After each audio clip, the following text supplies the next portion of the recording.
بسم اللہ الرحمن الرحیم۔ تمام بھائی اور بہنوں کو السلام علیکم۔ ناظرین گرامی، حضور پاک صلی اللہ علیہ وآلہ وسلم کی عمر 40 سال کے قریب ہوئی تو وحی کے آثار شروع ہو گئے۔ اس سلسلے میں سب سے پہلے آپ کو سچے خواب دکھائی دینے لگے۔ آپ جو خواب دیکھتے وہ حقیقت بن کر سامنے آ جاتا۔ اللہ تعالیٰ نے سچے خوابوں کا سلسلہ اس لیے شروع کیا کہ اچانک فرشتے کی آمد سے کہیں آپ خوف زدہ نہ ہو جائیں۔ ان دنوں ایک بار آپ نے سیدہ خدیجہ رضی اللہ تعالیٰ عنہ سے فرمایا، جب میں تنہائی میں جا کر بیٹھتا ہوں تو مجھے آواز سنائی دیتی ہے، کوئی کہتا ہے اے محمد اے محمد۔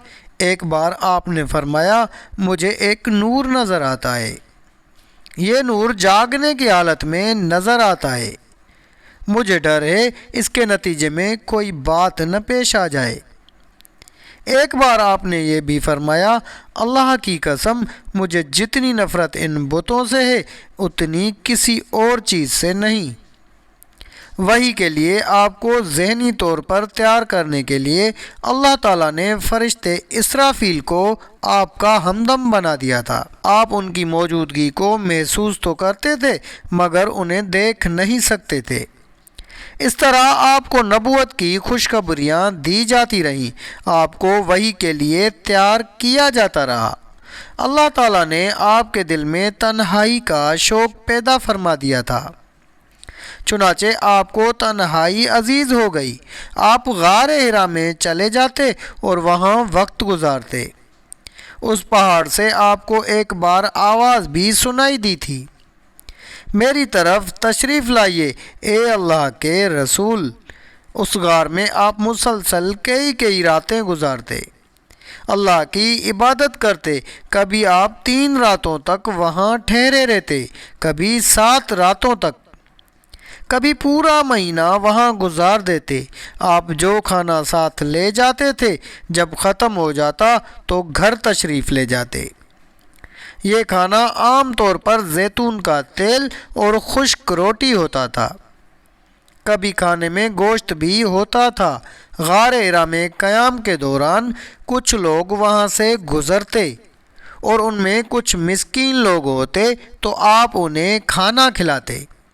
غار حرا میں آپ عبادت کس طرح کرتے تھے، روایات میں اس کی وضاحت نہیں ملتی۔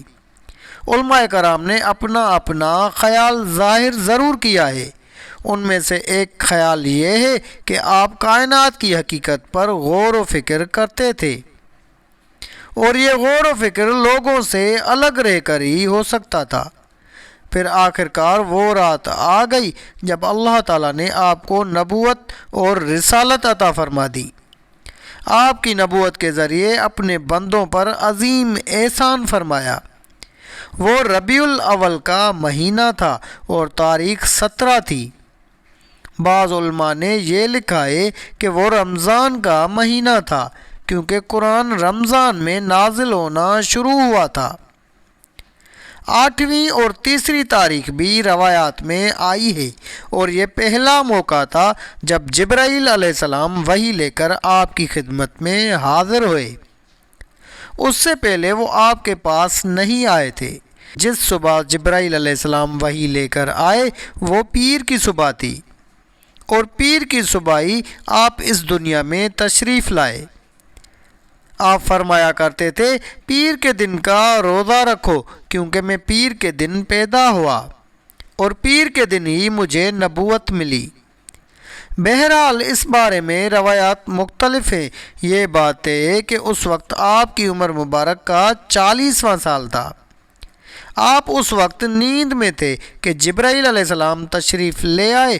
ان کے ہاتھ میں ایک ریشمی کپڑا تھا اور اس کپڑے میں ایک کتاب تھی۔ انہوں نے آتے ہی کہا، اقرا یعنی پڑھیے۔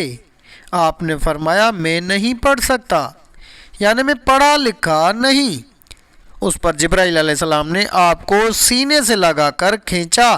آپ فرماتے ہیں، انہوں نے مجھے اس زور سے کھینچا کہ مجھے موت کا گمان ہوا۔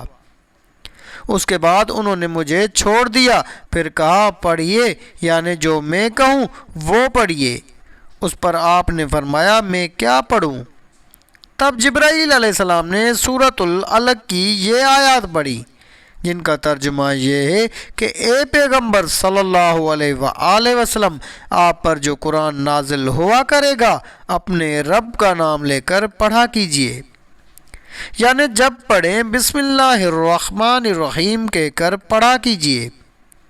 جس نے مخلوقات کو پیدا کیا، جس نے انسان کو خون کے لوتھڑے سے پیدا کیا، آپ قرآن پڑھا کیجئے اور آپ کا رب بڑا کریم ہے، جو چاہتا ہے عطا کرتا ہے، اور ایسا ہے جس نے لکھے پڑھوں کو قلم سے تعلیم دی اور عام طور پر انسانوں کو دوسرے ذریعوں سے ان چیزوں کی تعلیم دی جن کو وہ نہیں جانتا تھا۔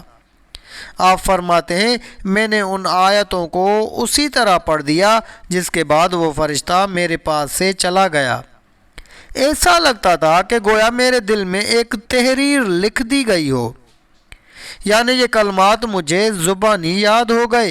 اس کے بعد آپ گھر تشریف لائے۔ بعض روایات میں آتا ہے کہ جبرائیل علیہ السلام جب غار میں آئے تو پہلے انہوں نے یہ الفاظ کہے تھے کہ اے محمد، آپ اللہ کے رسول ہیں اور میں جبرائیل ہوں۔ تو ناظرین گرامی، یہ تھی ہماری آج کی ویڈیو۔ اگر آپ کو ویڈیو اچھی لگی تو ویڈیو کو لائک کر کے چینل کو بھی سبسکرائب کر دیں۔ جزاک اللہ۔